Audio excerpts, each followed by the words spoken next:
Oh, talk just a little bit, if you don't mind, about your experience with Shark Tank and what you learned from that and that experience in general, if you don't mind, just real quick. Yeah, Shark Tank was I wouldn't regret anything that happened on the show or leading up to it or after. It was an incredible experience. There were some things that I wish we were in a little bit of a better position to capitalize on the moment. It was incredibly stressful. Yeah, I bet. Uh, it was really the half hour or so that I was actually in front of the Sharks talking to them was stressful, but not unlike other investor meetings that I had been in. Um, you know, I to a degree, I felt like I was almost preparing for that moment for a long time, being a group fitness coach, being in front of people, being on the mic, being the face of Birchbox Man, being on Facebook Lives, Yeah. like I was comfortable in that position. Leading up to it, um, it's like you don't know if you're going to get the ticket to fly out there till like 10 days before. You fly out, you have to do one more dress rehearsal. You don't know, like some people get cut after the dress rehearsal when they get flown out. Then they're like, okay, we'll let you know when you're going to air.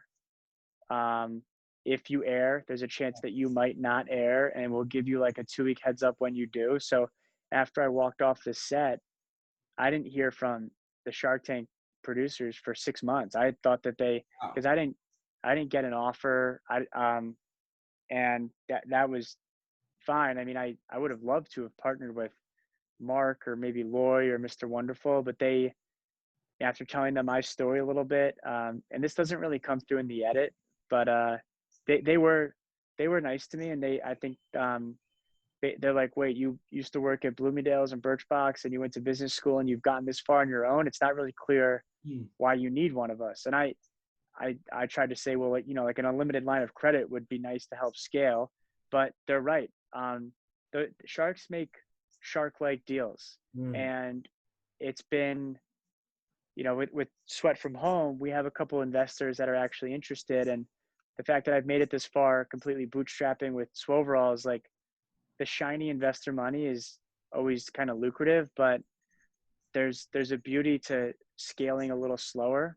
Um, and yeah, Shark Tank was awesome. We aired. We didn't have any inventory, so I had to offer Man. pre-order.